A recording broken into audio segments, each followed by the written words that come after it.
हाँ भाई, voice clear है? वॉइस क्लियर है? ओके।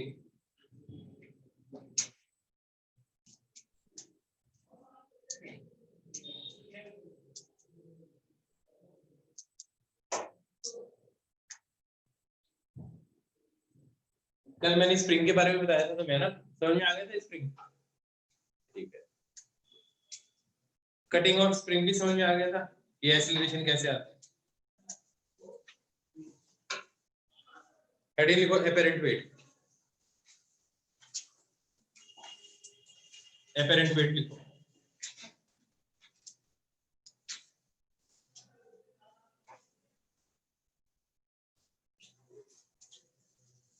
मेरे को एक बात बताओ, वेइंग मशीन क्या चीज मेजर करती है?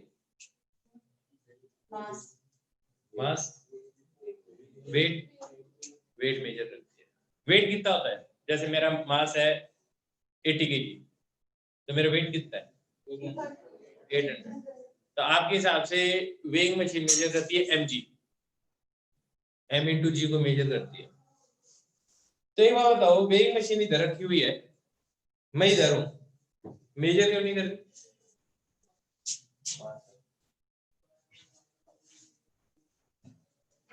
वेइंग मशीन इधर रख दी मैंने साइड में, मैं उसके ऊपर नहीं हूं, वो मेरा वेट मेजर क्यों नहीं कर रही है? m इंटू जी तो सेम ही है मेरा। तो जब मैं उस पर फोर्स ही लगाऊंगा तो इसका मतलब वो mg थोड़ी मेजर करती है, वो नॉर्मल मेजर करती है। क्या मेजर करती है वो? नॉर्मल मेजर करती है। बात समझ में आई है नहीं? तो मैं तुम्हें समझाता हूँ कैसे। जैसे मान लो तुम एक वेइंग मशीन पे हो, ठीक है, और इसके ऊपर ये रहा है,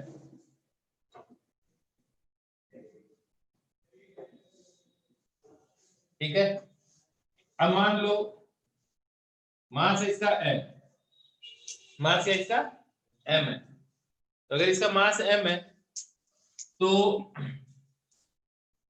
अगर इसका एक्सीलरेशन 0, इसका एक्सीलरेशन क्या है इसका 0, तो इसके दो फोर्सेस लग रही हैं। एक तो क्या लग रहा होगा mg, एक क्या लग रहा होगा नॉर्मल, ग्राउंड ऊपर नॉर्मल लगा रहा होगा। तो नॉर्मल किसके बराबर आएगा? mg के बराबर आएगा। क्या लॉजिक समझ में आया ना? अगर क्या होगा, इसका एक्सीलरेशन 0 होगा तो। लेकिन अगर मान लो इसका एक्सीलरेशन एक ऊपर की तरफ हो जाए,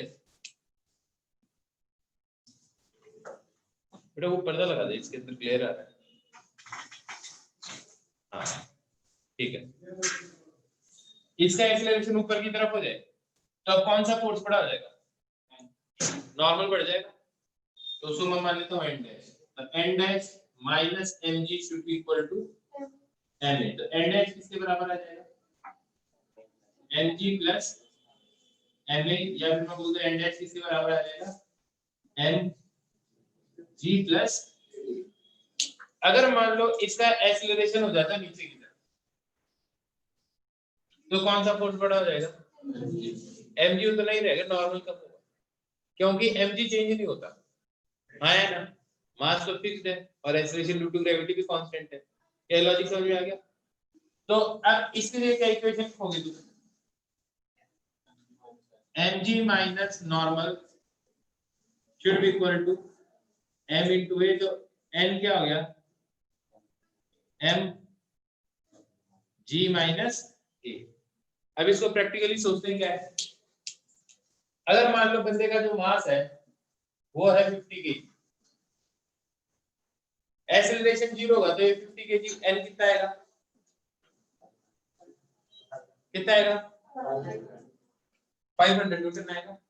वेइंग मशीन मेजर तो 500 न्यूटन करती है, लेकिन उसमें जो कैलिब्रेशन होता है ना, उसको 10 से डिवाइड करके लिखते हैं, क्योंकि आप वेइंग मशीन पे आपका वेट, देखो बड़ी कंफ्यूजन वाली बात है। ऐसा लगता है वेइंग मशीन वेट मेजर करती है, लेकिन वो मास मेजर करके बता रही है।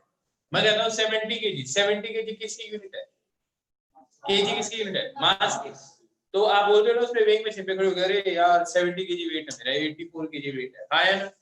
तो मेजर क्या दे करके दे दिया आपको, वो बता तो रही है, कैलिब्रेट तो क्या उसको मास के टर्म से, लेकिन वो जो मेजर करती है वो क्या करती है, फोर्स को, और फोर्स की यूनिट क्या होती है, न्यूटन। अब मेरी बात समझ में आ गई, बात समझ में आ गई इस तरह। तो मैं ये कहता हूं, तो नॉर्मल तो आएगा आपका 500, नॉर्मल आएगा 500, लेकिन उसमें जो कैलिब्रेशन होता है ना वो मास बता दो, तो 10 से डिवाइड कर देते हैं एक्सीलरेशन टू ग्रेविटी, तो फिर आपके पास क्या आ जाता है, मास आ जाता है। क्या बात समझ में? अगर मान लो इसका एक्सीलरेशन ऊपर की तरफ है 2 मीटर पर सेकंड स्क्वायर, अब मेरे को बताओ अब क्या आएगा नॉर्मल, वेइंग मशीन कितना मास मेजर करके देगी, 600, इसका मतलब 60 केजी वेट रहेगा बंदे का, उसको लगेगा यार मेरा मास तो बढ़ गया, हाँ 60 केजी, तो आपका आंसर आ जाएगा इंडेक्स किसके बराबर आ जाएगा, 60 केजी या 600 न्यूटन, 600 न्यूटन। और अगर इसका एक्सीलरेशन 2 मीटर पर सेकंड स्क्वायर नीचे की तरफ हो जाए तो 400, तो क्या लगेगा, अरे वाह वेट बड़ा जल्दी कम हो गया, 40 केजी हो गया। हाँ, तो एक्चुअली आप बताओ वेइंग मशीन क्या चीज मेजर करती है, नॉर्मल रिएक्शन। हाँ, वेइंग मशीन क्या चीज मेजर करती है, और क्या नहीं मेजर करती, जिसे नाम से जाना जाता है वो मेजर नहीं करती, ठीक है, वो तभी मेजर करती है नॉर्मल किसके बराबर हो जाएगा, mg के बराबर। तो आपको पता है नॉर्मल जब mg के बराबर हो जाएगा इसका मतलब तुम बोलोगे अच्छा मेरा इतना वेट है या फिर इतना मेरा मास है। ये बात समझ में आ गई अच्छी तरह से, लिख लो इसको। देखो weighing machine measure the weighing machine measures the weighing machine measures the normal reaction, weighing machine measures the weighing machine measures the normal reaction exerted by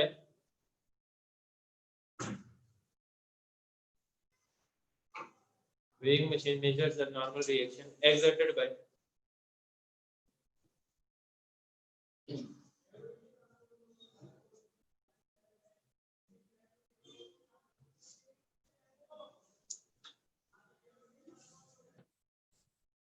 measures the normal reaction exerted by it, measures the normal reaction exerted by it, जो normal reaction वो exert करती है वो major करती है।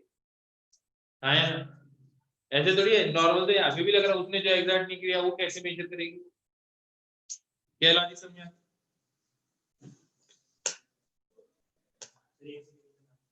हाँ बना लो फटाफट, एक में मत बना देना, अलग अलग बनाना तुम, एक बार एक्सीलरेशन ऊपर एक बार एक्सीलरेशन नीचे और एक बार एक्सीलरेशन 0।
समझ आ गया?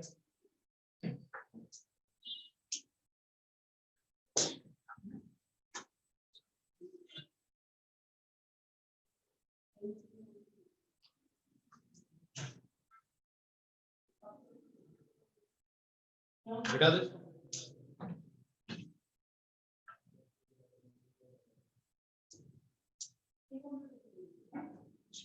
देखो अब एक और एग्जाम्पल।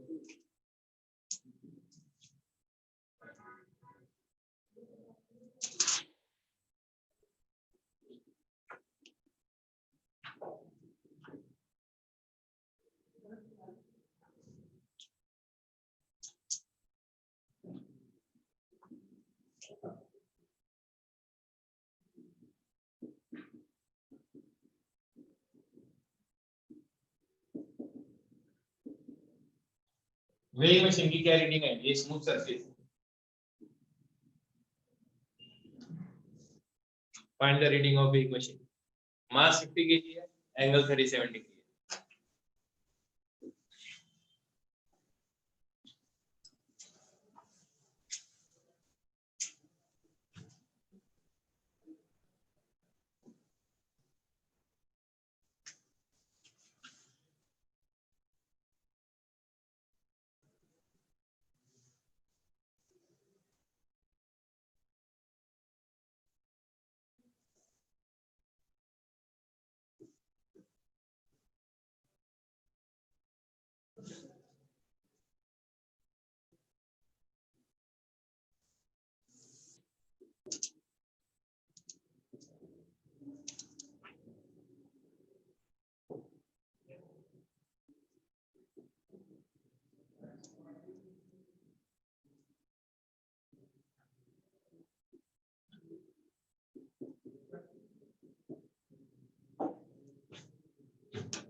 दोनों केस में वेइंग मशीन की रीडिंग निकाल।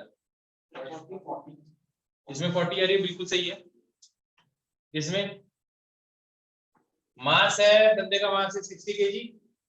ये जो बॉक्स है एलिवेटर, इसका मास है 20 kg। इधर 100 kg मास बात रखा है।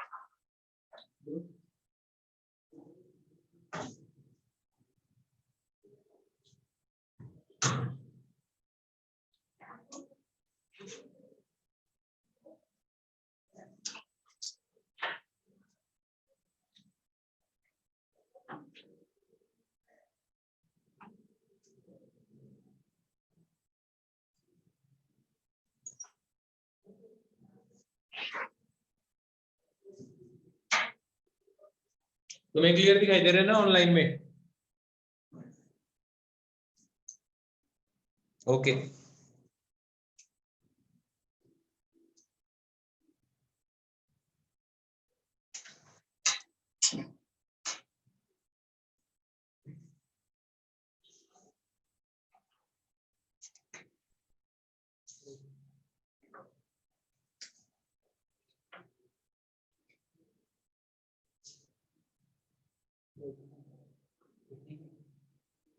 एट्टी भी नहीं दिखाएगा, लग नहीं रहा। 20 भी नहीं दिखाएगा। इसका तो सिंपल है, इसका तो सिंपल है। इसमें एमजी तो इधर आएगा, नॉर्मल इधर आएगा, एक्सीलरेशन इधर होगा। ये वाला कंपोनेंट हो जाएगा इसका mg cos थीटा, और ये क्या हो जाएगा mg sin थीटा। तो इस डायरेक्शन में एक्सीलरेशन 0 है, तो नॉर्मल किसके बराबर हो जाएगा mg cos थीटा। तो नॉर्मल हो गया आपका किसके बराबर mg cos थीटा। m कितना है 500, cos थीटा कितना है cos 37 आया ना, जो किसके बराबर है 4/5। तो 40 kg रीडिंग की है। इसकी बात करते हैं। पहले बताओ इसका एक्सेलरेशन किधर होगा? ऊपर की तरफ। नेट पुलिंग वाला force, net pulling force method लगा है। इधर कितना फोर्स लग रहा है? 100,000 न्यूटन। इधर कितना लग रहा है? 800। तो नेट पुलिंग फोर्स कितना लग गया? 200 डिवाइड बाय टोटल मास 180 है, आया ना? 100 ये और 180 है, 180 है, तो ये कितना आ जाएगा एक्सेलरेशन? 10/9 आ जाएगा। तो इसका मतलब इसका एक्सेलरेशन ऊपर की तरफ कितना हो गया? 10/9 मीटर पर सेकंड स्क्वायर, आया ना? अगर इसका फ्री बॉडी डायग्राम बनाया जाए इस बंदे का, तो नॉर्मल इसके ऊपर लग रहा होगा जो वेग में डी करेगा। नीचे की तरफ क्या लगेगा इसके फोर्स? mg, जो कि किसके बराबर होगा? 600 के बराबर होगा। नहीं ये बात समझ में? यार बॉक्स का ध्यान लेगा, फ्री बॉडी डायग्राम किसका बना रहा है? तो पहले जब लिफ्ट के अंदर गया था तूने बॉक्स का लिफ्ट का मास लिया था, जिसका डिस्कशन करोगे उसी का मास लोगे। तो और इसका एक्सीलरेशन ऊपर की तरफ क्या है? 10/9। तो क्या इक्वेशन है? Normal minus 600 equal to 60 into 10/9। तो नॉर्मल किसके बराबर आएगा? 600, चलो 60 10 प्लस 10/9 आया ना? आ गया सर? नॉर्मल की रीडिंग आ जाएगी 600/9, बिल्कुल सही है।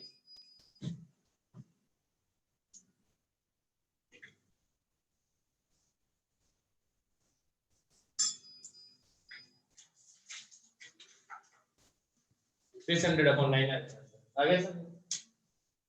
पक्का? सिंपल ही है वैसे तो ना। बस ऐसे कंफ्यूज करने के लिए थोड़ा थोड़ा चेंज कर रहा हूँ इसको।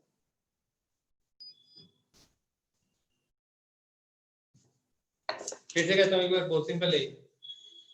एक्सीलरेशन तो निकालोगे, दो ब्लॉक मान लो तो एक्सीलरेशन निकालना आता है। एक्सीलरेशन निकालना आता है तो उसके बाद में एकदम सिंपल ये वही प्रॉब्लम होगी। ये एक बॉक्स है, एक बंदा है, एक्सीलरेशन ऊपर है, एम इसका मास है, तो नॉर्मल निकालना है। सिंपल वही प्रॉब्लम है। तो क्या होगा? इसके ऊपर की तरफ क्या लग रहा होगा? नॉर्मल। नीचे क्या लग रहा होगा? mg। तो क्या लिखा होगा? n minus mg should be equal to m। बस ये लगाया। आई बात समझे? बस पहले एक्सीलरेशन निकाला और फिर पहले की तरह सॉल्व किया। नहीं बस हाँ 600 6000 बाय 6000 बाय।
फोन कर लेना बेटा, फिर पूछ लेना, कब डाउट पूछने आना है। व्हाट्सएप पे डाल देना मेरे को। बिठा दो, बिठा दो इसको।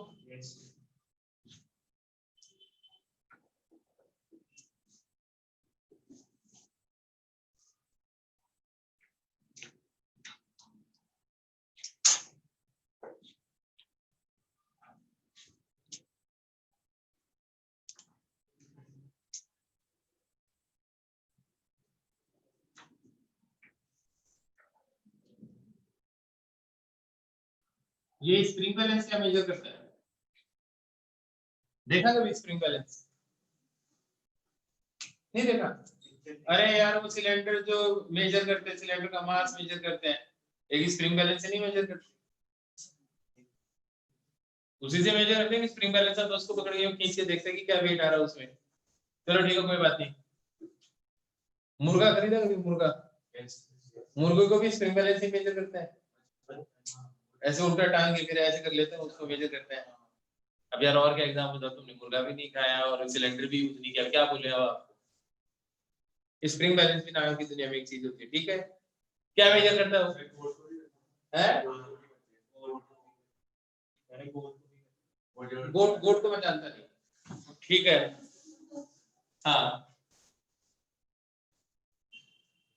अब इधर देखो, ये स्प्रिंग बैलेंस क्या चीज मेजर करेगा? क्या क्या चीज मेजर करेगा? अरे नॉर्मल तो लगेगा ही। टेंशन क्या मेजर करेगा? टेंशन मेजर करेगा। स्प्रिंग बैलेंस क्या मेजर करता है? टेंशन। अब ये बताओ, इसके अंदर कितनी टेंशन आएगी? नीचे क्या लगेगा इसमें, और ऊपर क्या होगा? टेंशन। ये जो टेंशन होगी वो एक चीज मेजर करेगा। लॉजिक समझ में आ गया? देखो, spring balance measures the tension.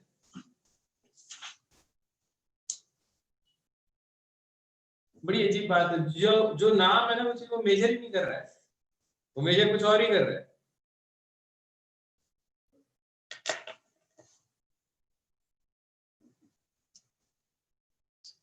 अब सुनो, अगर मान से मान लो 40 केजी, अभी स्प्रिंग बैलेंस की क्या रीडिंग आएगी? 400। मान लो कि ये एक लिफ्ट में ऐसा है, ठीक है? और all of a sudden lift ऊपर की तरफ एक्सेलरेट होने लग गई 2 मीटर पर सेकंड स्क्वायर से।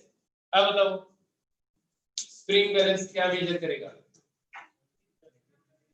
क्या क्या चीज कितना मेजर करेगा? हाँ, कितना मेजरमेंट आएगा? 480 आ जाएगा। अरे यार 480 आएगा, मैंने डायरेक्ट ही सिखाया तुम्हें। टेंशन बड़ी होगी एनर्जी से। ये देखो, इस पे नेट फोर्स क्या लगेगा? Mass into acceleration. तो नेट फोर्स कितना लगेगा ऊपर की तरफ? 80। आया ना? 80 न्यूटन। नीचे कितना लग रहा है? 400। तो ऊपर की तरफ टेंशन कितना होगा? 480। आया ना? तो स्प्रिंग बैलेंस देख के लगेगा अच्छा इसका मास 48 केजी है, लेकिन इसका मास 48 केजी नहीं है। आया ना? अब देखो, अगर मान लो इसका एक्सेलरेशन 2 मीटर पर सेकंड स्क्वायर हो जाए नीचे की तरफ, अब बताओ 320 आएगी। लॉजिक समझ में आ गया?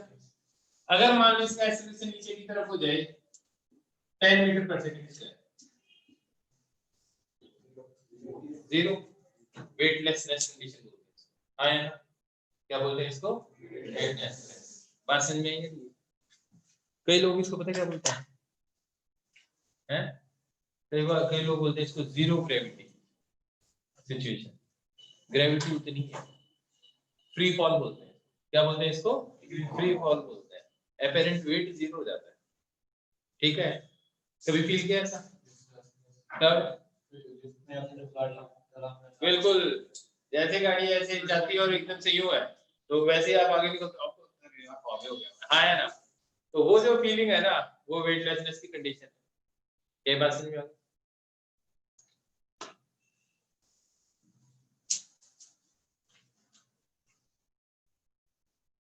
लोग इसके लिए जीरो ग्रेविटी एक्सपेरिमेंट करने के लिए पता है क्या करते हैं? कई लोगों ने क्या किया, प्लेन लिया, प्लेन से चले गए ऊपर, और फिर ऊपर जाने के बाद में, हाइट पे जाने के बाद में इंजन स्विच ऑफ कर दिया, फिर वो प्लेन नीचे आता था, सब फ्री फॉल होता है, ठीक है? फिर से इंजन ऑन कर देते, फिर से ऊपर जाते हैं और फिर से फ्री फॉल करते हैं। तो जो भी जीरो ग्रेविटी वाले एक्सपेरिमेंट होते हैं ना, वो ऐसे किए जाते हैं। क्या बात समझे?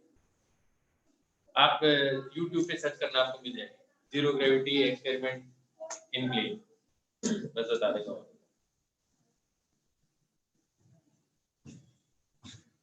तो स्प्रिंग बैलेंस का भी पता चल गया, स्प्रिंग बैलेंस क्या मेजर करता है। क्या मेजर करता है? टेंशन मेजर करता है। बिल्कुल सही बात, बिठा दो इसको।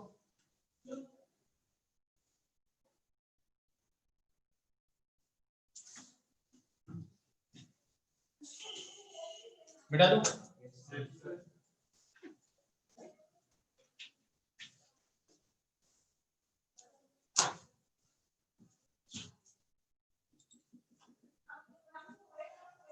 ये देखो, ये मास है 2 kg, ये एक स्प्रिंग बैलेंस, ये मास है 3 kg। स्प्रिंग बैलेंस की क्या रीडिंग आएगी? 2 kg 3 kg, 2 kg 3 kg। Reading बताओ स्प्रिंग बैलेंस की क्या है?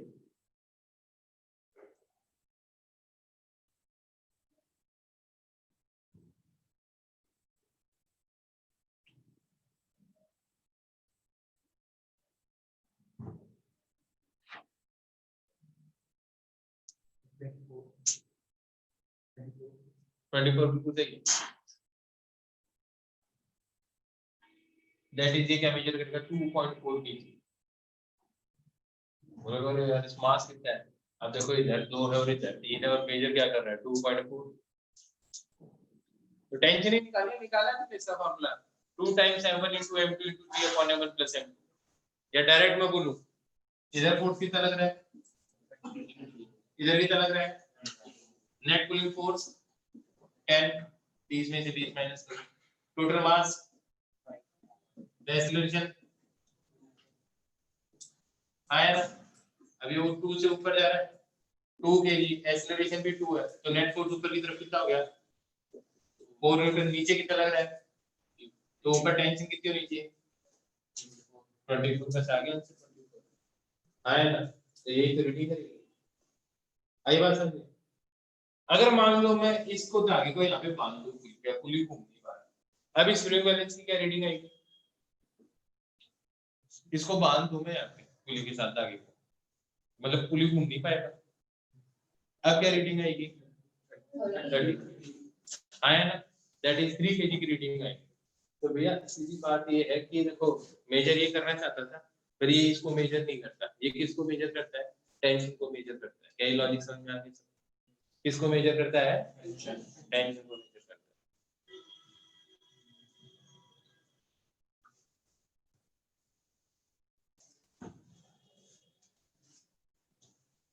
बता दूं?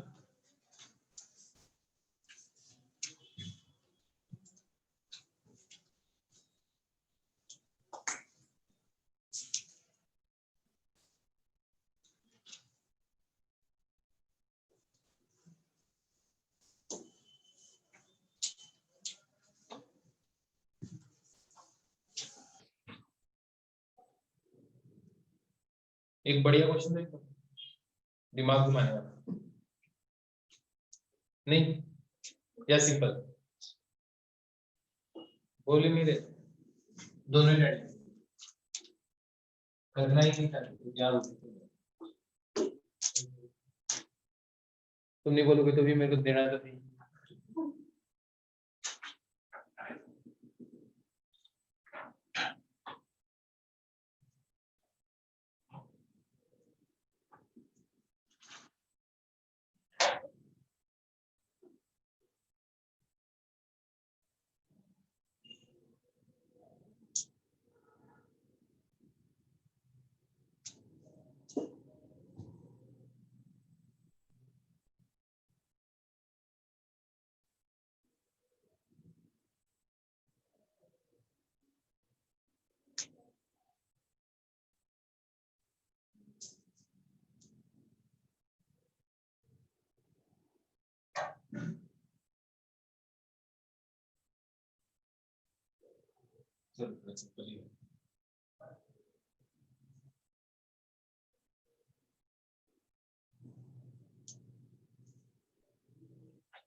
ये प्लान है, इसका मास है 20 kg।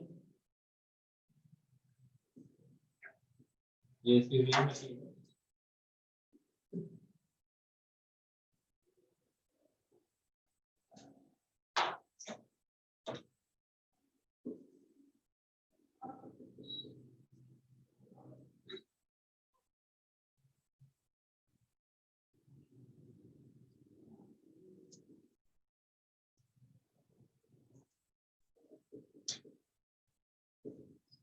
ठीक है, ये जो बीच में बनता है ना वो पाए, इसका मास है 100 किलो, है ना? पास में ही अभी ये रुका हुआ है, ये पूरा सिस्टम रुका हुआ है। आपको ये बताना है मास पोपाई का कितना है। पोपाई को जानते हो ना? हाँ, ये वो ये दिख रहे हैं इससे लोग जो देख, तो आपको ये बताना है पोपाई का जो है वेइंग मशीन में रीडिंग कितनी आएगी, रुका हुआ पोपाई। समझ में आ गया? इधर से रस्सी गई, इधर से गई, इधर से इसने पकड़ के रोक रखा है पूरा सिस्टम, आया ना? रीडिंग रीडिंग बताओ फटाफट।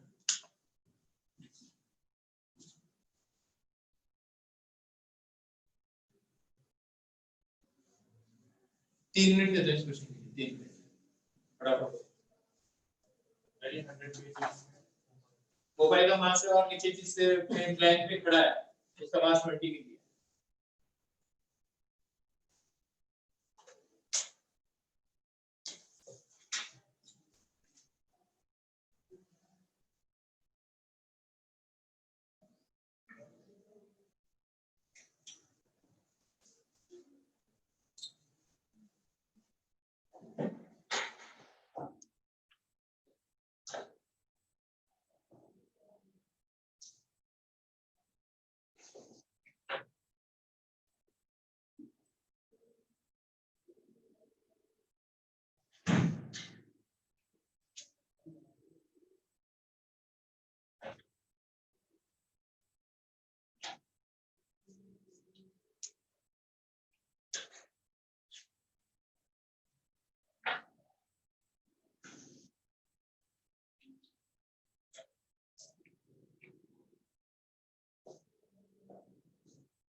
बिल्कुल लग सकता है। तो मैं एक सिंपल क्वेश्चन ये बात है, तुम एक वेइंग मशीन पे, ठीक है, वेट कितना तुम्हारा, मास कितना है 50, ये तुम्हारा मास है 50, तुम एक रस्सी से बांध दिया, ठीक है। अब एक बार बताओ, एक्सेलरेशन तुम्हारा 0, अगर ये टेंशन 0 होती, रस्सी को भी फोर्स नहीं कर रहे तो नॉर्मल कितना होगा, 500 होगा, ऑब्वियस सी बात है। नॉर्मल किसके बराबर होगा, 500 के बराबर, that is normal will be equal to 500। कब, जब मैं ऐसे लिखता हूँ, यहाँ पे लिखता हूँ एक जगह टेंशन एक जगह नॉर्मल और ये है, तो जब टेंशन होगी 0 तो ये कितना होगा 500, ये क्या होगा 500। मैंने थोड़ा सा तुमके फोर्स ऊपर लगा दिया, मान लो मैंने 50 न्यूटन ऊपर फोर्स लगा दिया, अब क्या होगा, तुम ऊपर चले जाओगे भाई, तुम्हारा वेट ही ज्यादा है तो कैसे चले जाओगे, 500 न्यूटन से पहले तो ऊपर जाओगी नहीं ना, जमीन से ऊपर नहीं उठोगी। आप बताओ टेंशन हुई 50, तो नॉर्मल कितना हो जाएगा? 450 हो जाएगा यार, क्योंकि अब इन दोनों को मिलके 500 के बराबर होना है।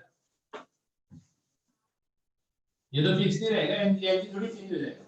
टेंशन करती मैंने 100, बोलो 400। टेंशन करती मैंने 200,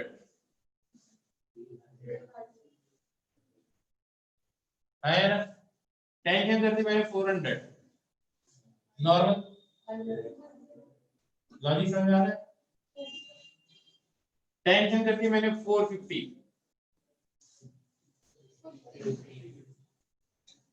टेंशन करती मैंने 499। तो मैं लगा यार वेग में शिफ्ट मेरा 0.1 केजी मास हो गया है 100 ग्राम, और टेंशन होगी 500, नॉर्मल क्या हो गया? ये वो मोमेंट होता है जस्ट आपके पांव जमीन से ऊपर उठेंगे, है जस्ट बोलते हैं ना जमीन से पांव उठ गए आपके, तो कब उठेंगे? जब नॉर्मल क्या हो जाता है? 0 है। अभी हो जाए 600, अब आप ऊपर की तरफ एक्सेलरेट करोगे, क्योंकि अब आपके नेट फोर्स कितना लग रहा है? 100 न्यूटन ऊपर की तरफ, 100 न्यूटन ऊपर की तरफ डिवाइडेड बाय 50, तो आपका एक्सेलरेशन आ जाएगा 2 मीटर पर सेकंड स्क्वायर से आप ऊपर जा रहे हैं। क्या लॉजिक समझ? अब समझ में आएगा नॉर्मल टेंशन कैसे बैलेंस करते हैं। बस अब इसको देखो,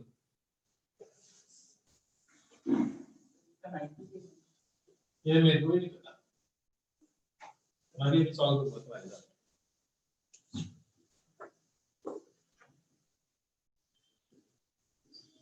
इधर रहने दो, कोई बात नहीं, तुम दूसरा क्वेश्चन कर लेना, इसी को थोड़ा सा चेंज करो। मेरे को ये बताओ, इस तरह से मैं टी टेंशन, इसमें भी टी, इसमें भी टी, इसमें भी टी, इसमें भी टी, और इसमें भी टी,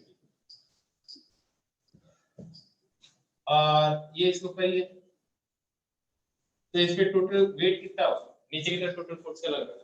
इसको और इसको सिस्टम में, तो नॉर्मल तो इंटरनल फोर्स हो जाएगी। तो ये बताओ 1 2 3 4 5 6 60 किसके बराबर आएगा? 1200 के बराबर आएगा, आया ना? तो टी किसके बराबर आ जाएगा?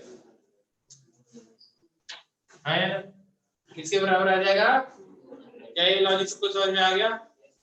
तो टेंशन पता चल गई, और जब टेंशन पता चल गई तब सिर्फ कोपाई को देखो,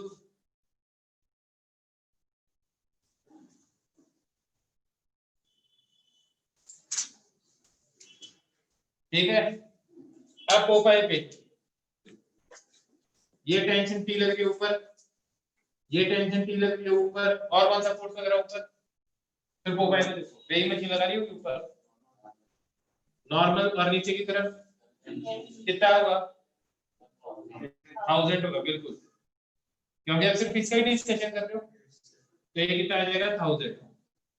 अब तो ये बताइए किसके बराबर है? 200। ये किसके बराबर है? 200। तो बताओ नॉर्मल किसके बराबर होना चाहिए? 600। तो नॉर्मल, तो रीडिंग क्या आएगी वेग मशीन की? 60 केजी आया ना? रीडिंग क्या आएगी? 60 केजी। क्या सबको क्लियर हो गया? पक्का? पक्का हो गया ना? दूसरा क्वेश्चन दे दूं, मान लो ये इसको पकड़ के यूं खींच रहा है, तो ये ऊपर की तरफ एक्सेलरेट होगा। अगर इसका एक्सेलरेशन ऊपर की तरफ है 2 मीटर पर सेकंड स्क्वायर, अब बताओ वेग मशीन की रीडिंग क्या होगी?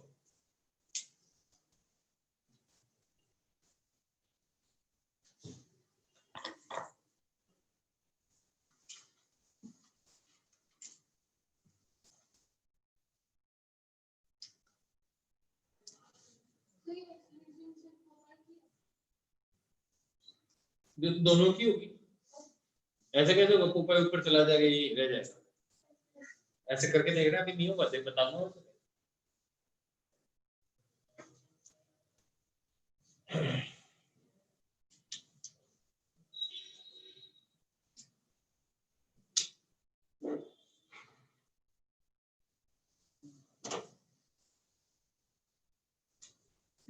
हाँ भाई ऑनलाइन वाला तुम्हें भी समझ में आ रहा है? समझ में आ रहा है तुम्हें? ठीक है,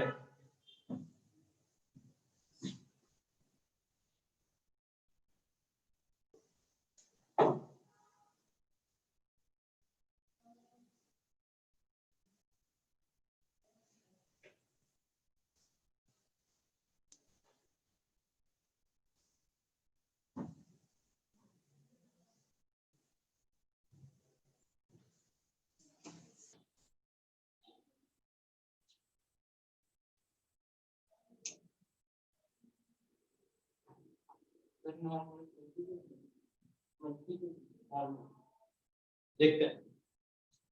नॉर्मल तो तू फोर्स ही बताएगा, मास बताएगा तू 20 की।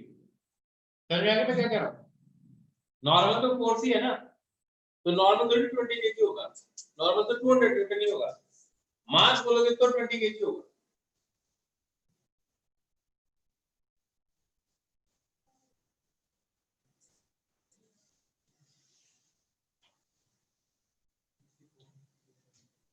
देखते हैं,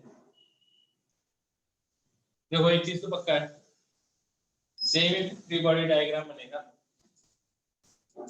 60 माइनस 1200 120 into a है ना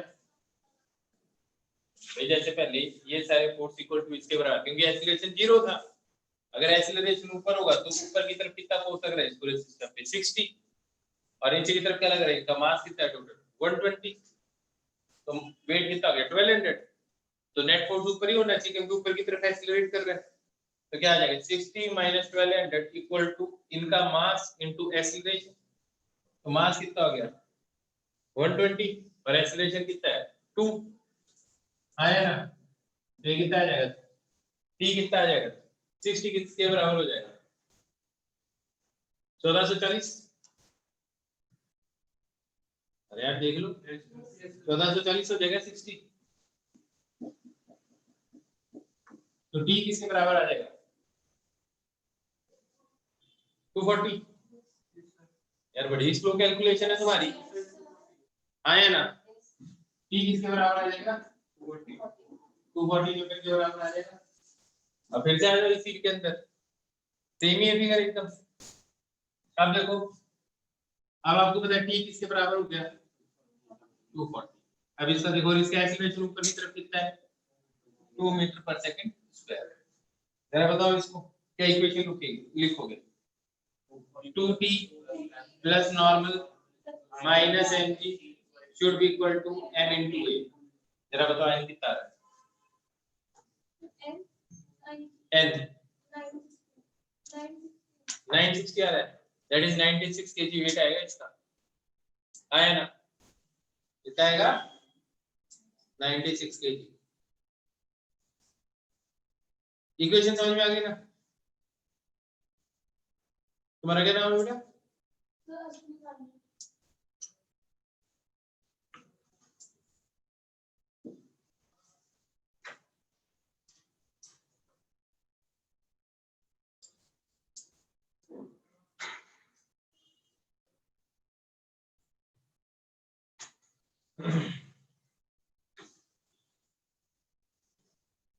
थोड़े ध्यान से रहा करो। तुम्हें पता है एक न्यूज आई है अभी 2 दिन पहले, आई है शायद, कि उत्तराखंड में एक स्कूल के अंदर कोविड पॉजिटिव मिला है।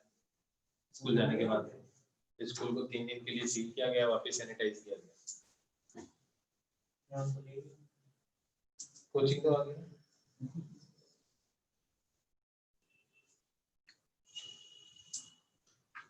देखो अगर होगा वो तो होगा ही, लेकिन प्रिकॉशन तो लेने चाहिए ना, बस ये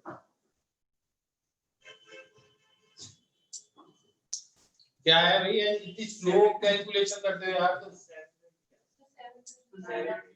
720 आ रहा है पक्का, 720 आ रहा है बस, तो बात मान ली मैंने। अब गलत मत कर रहा, ठीक है। एक क्वेश्चन पूछ रहा हूँ, एकदम सही से जवाब दे।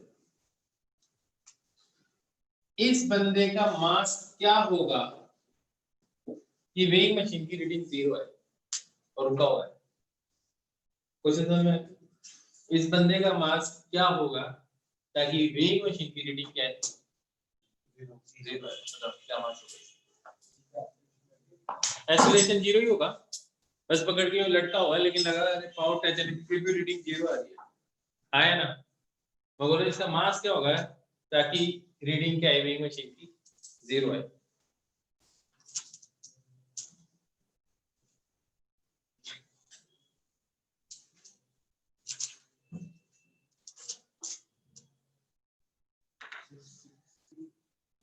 देखते हैं, देखते हैं।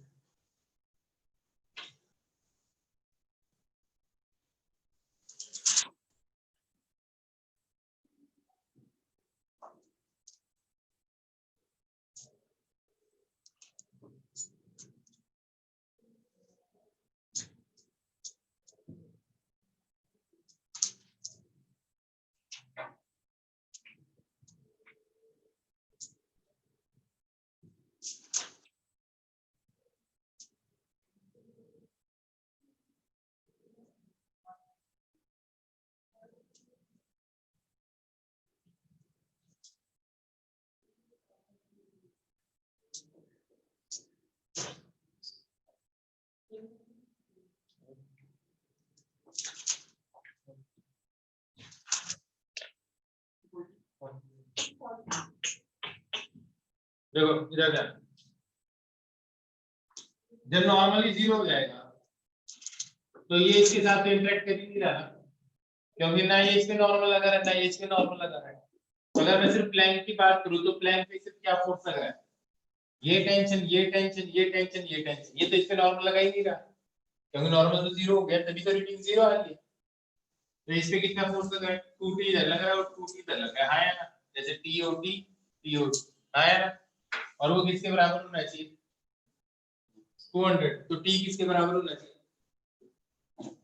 t किसके बराबर होना चाहिए, 50 के बराबर होना चाहिए, तो t आ गया 50 न्यूटन के बराबर। अब इसको देखो,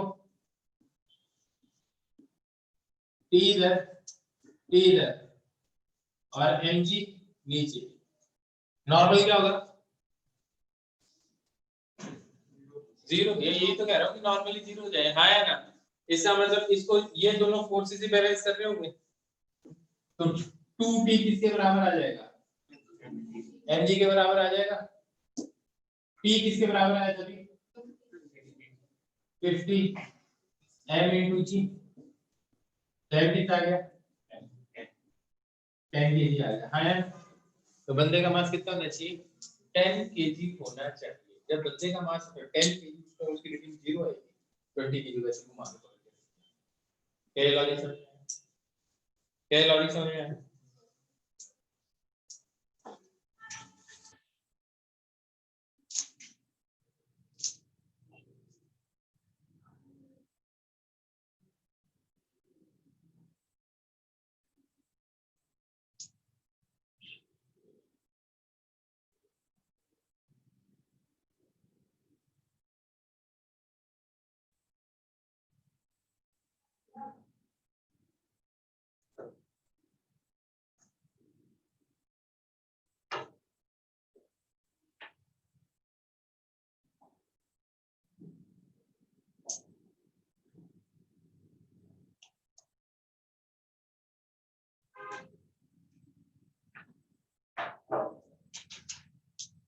चलो एकदम बढ़िया आईक्यू वाला क्वेश्चन तो आईक्यू वाला, जो डे टू डे लाइफ में यूज है, ऐसा क्वेश्चन है। इसको मिटा दो, ये देखो तो आईक्यू वाला क्वेश्चन।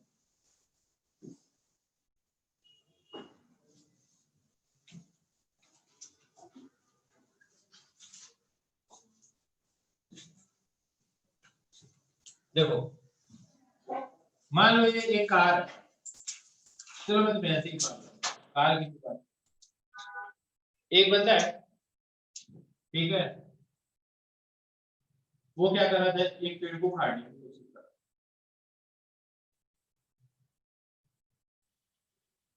एक पेड़ को काटने की कोशिश कर रहा था। तो उसने क्या किया, इस पेड़ की एक रस्सी बांधी और इसको पकड़ के खींचने लगा।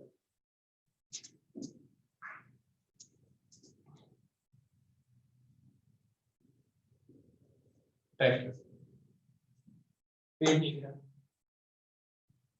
ठीक है, इस बंदे ने सोचा यार ऐसे तो ये पेड़ की है, चल दिमाग लगाते हैं। उसने क्या किया, देखो क्या किया इसने, इसके साथ में है ना, इसके बांध के पुली बांध दी। और फिर वो पुली था, इसके पुली के ऊपर से रस्सी निकाली और फिर ले जाके पेड़ के बांध दी। बोला कि यार अब टूट जाएगा ये। बताओ इसका दिमाग सही है या खराब है? इसका लॉजिक सही है या घटिया है? ये जो ट्रैक्टर के बांध दिया, पहले तो सीधा ट्रैक्टर की रस्सी बांध रखी थी, नहीं जरा तो टूट नहीं रही। बोला बड़ा देखा ऐसा दिमाग लगाएंगे जब पेड़ टूट जाएगा।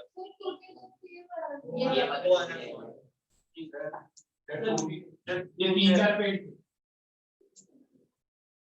इनके लिए कैसे बांध, तुम उसको मत तोड़ दो यार, बाकी सब ठीक है।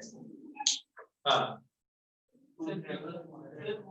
ये बताओ वो ऐसे समझदार है या बेवकूफ भी है, ऐसे दिमाग लगा? समझदार है। तुम्हें लगता है कि फायदा होगा? क्यों? बिल्कुल। अगर मान लो ये इसको 100,000 न्यूटन से खींच रहा था तो पेड़ नहीं गिर रहा था। अब यो मान दोगे तो यहाँ पे भी तो 1000 होगा और यहाँ पे भी 1000 होगा, तो जब दोनों जगह 1000 होता हो सकता है इसकी प्रोबेबिलिटी तो टूटने की। और अब भी नहीं टूट रहा हो तो क्या करें? एक बार घुमा के एक बार पुली लगाए, फिर एक बार और घुमा के फिर से एक बार पुली के साथ मारते। आया ना? अब खींचे इसको। तुमने देखा होगा पहाड़ियों के ऊपर है ना, कोई वेट उठा के जो बिजली वाले खंभे लगाते हैं तो वो उठाते हैं उसको। तो आपने देखा होगा कि एक ऐसे ट्री कोन टाइप का एक स्ट्रक्चर बनता है ना, पिरामिडल शेप का, उसे बनाते हैं। क्या नाम है? लोहे की पाइप से पिरामिडल टाइप का होता है और उसके बीच में है ना एक पुली लगा होता है, तो एक पुली सिस्टम लगा रहता है। उसके ऊपर से चेन घुमा के लेकर आते हैं, फिर उसके बाद उसको पकड़ के खींचते हैं और वो वेट उठ जाता है। उस वेट को ऐसे उठाना मुश्किल होता है, तो उसके अंदर ये फंडा लगाया होता है। जैसे मैं एक और सिस्टम, एक और तरीका बताता हूँ आपको, बहुत शानदार तरीका है। मान लो एक बॉक्स है, बॉक्स का मास है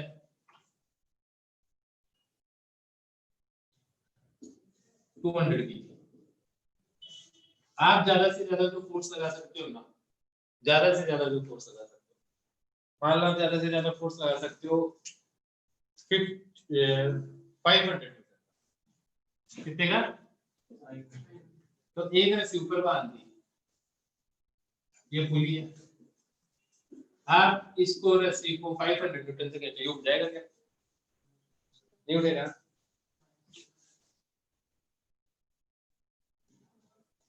अब उठ जाएगा? अभी भी नहीं उठेगा।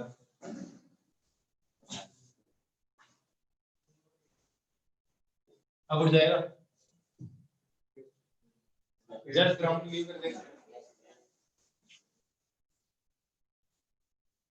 और अब तो ऊपर की तरफ एक्सीलरेट होगा। आया ना? अब लॉजिक समझ में आ गई इसको खाने की टेक्निक क्या है, कैसे लगी है? जबरदस्त नहीं? एक और जबरदस्त टेक्निक बताता हूँ। मतलब ये तो वो चीज है ना तुम डे टू डे लाइफ में यूज कर सकते हो। मैं वो चीज बता रहा हूँ, जब पढ़ेगी तो उसका यूटिलाइजेशन भी होना चाहिए।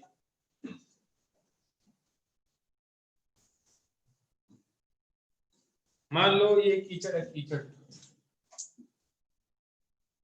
और इसमें कार है, कार फंस गई, कार फंस गई। यहाँ पे एक पेड़ है,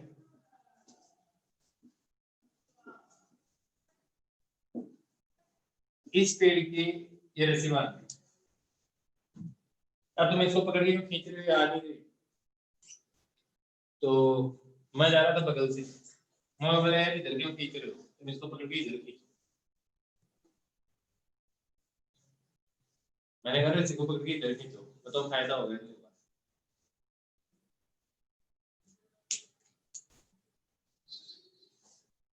रस्सी टाइट थी और उन्होंने रस्सी को, तुम इधर खींच रहे हो, आ नहीं रही ना, कार बाहर नहीं आ रही, उन्होंने रस्सी को पकड़ के इधर खींच लो। बताओ, मैं कहता हूँ कि इधर खींचो, तुम्हें लगता है इसको फायदा होगा इधर खींचने से, कार बाहर?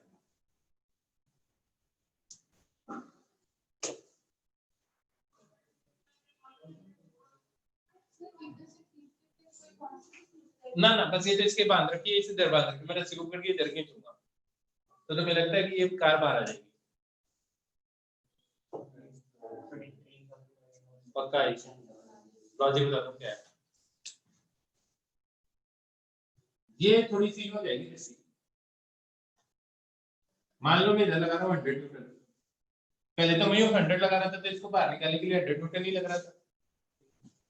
अब एक चीज सोचो, ये जो एंगल है ये काफी लार्ज है, तो ये जो एंगल है ये जो काफी लार्ज है, तो मान लो ये एंगल मैं मान लेता हूँ, चलो 60 डिग्री मान, वैसे तो 90 89 या 80 डिग्री ऐसे कुछ एंगल हुए, ये भी 60 डिग्री होगा। अगर ये इक्विलिब्रियम में होना चाहिए तो इस पॉइंट पे नेट फोर्स 0 होना चाहिए, तो इसमें टी टेंशन इधर लगेगी और टी टेंशन इधर लगेगी, तो t cos 60 और t cos 60 should be equal to 100 होना चाहिए। आया ना?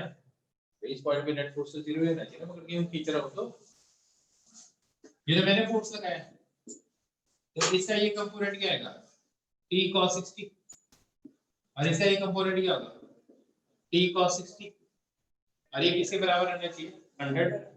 यहां से आगे 2t cos 60 की वैल्यू कितनी होती है 1/2 है?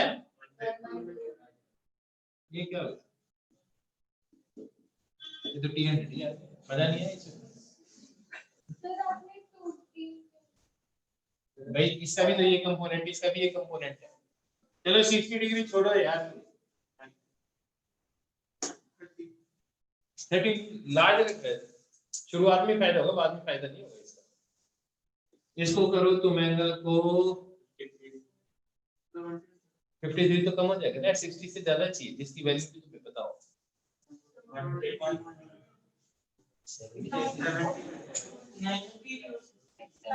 89 डिग्री मान लो यार, ठीक है 89 डिग्री मान लो, 88 डिग्री मान लो, आया ना? आप देखो 100 should be equal to 2t cos 89 degree, आया ना? cos 90 डिग्री की वैल्यू क्या होती है? तो 89 की 0 के आसपास ही होगा, तो ये वैल्यू बहुत कम होगी। चलो ये कितना आ जाएगा 50।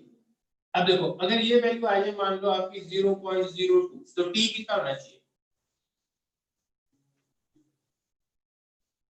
अरे यार कर नहीं सकते,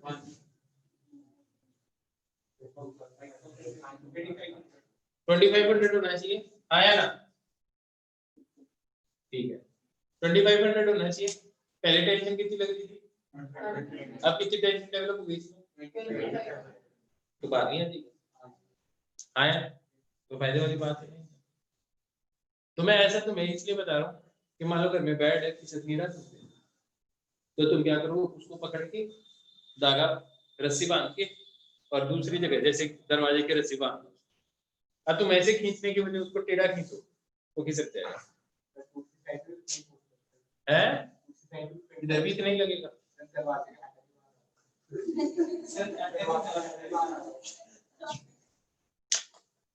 बात तो सही है यार, तो तेरे को बेड खिसकाना कौन सा जरूरी है? अब एक्सपेरिमेंट करना तो करना ही पड़ेगा ना तेरे को, है ना?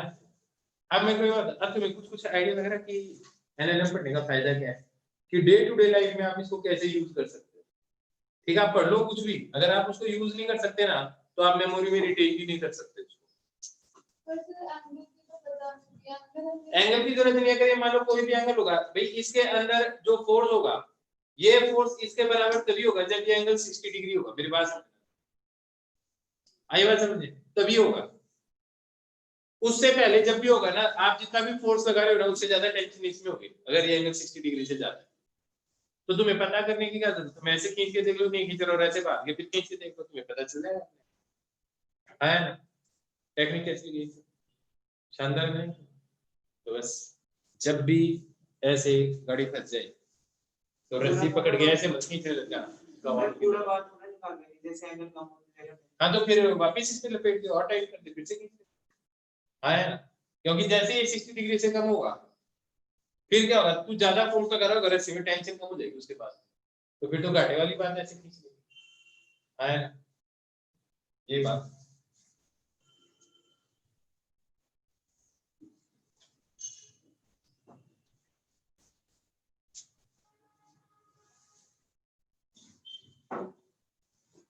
सूडो फोर्स नहीं करवाया था। इनर्शियल फ्रेम पता है क्या होता है? क्या होता है इनर्शियल फ्रेम? ऑब्जर्वर का एक्सीलरेशन 0 होता है, उसे क्या बोलते हैं? इनर्शियल फ्रेम ऑफ रेफरेंस बोलते हैं। Non inertial frame of reference क्या होता है? ऑब्जर्वर अगर क्या हो, एक्सीलरेटेड हो, तो उसके अंदर Newton laws of motion hold नहीं करते हैं, है ना? उसके अंदर Newton laws of motion hold नहीं करते हैं, उसको हम क्या बोलते हैं? Non inertial frame of reference. चलो ठीक है, आज की क्लास के लिए इतना ही काफी है। अगली क्लास के अंदर करवा दूंगा बाकी। थोड़ी देर गप्पे मार लेंगे अपन।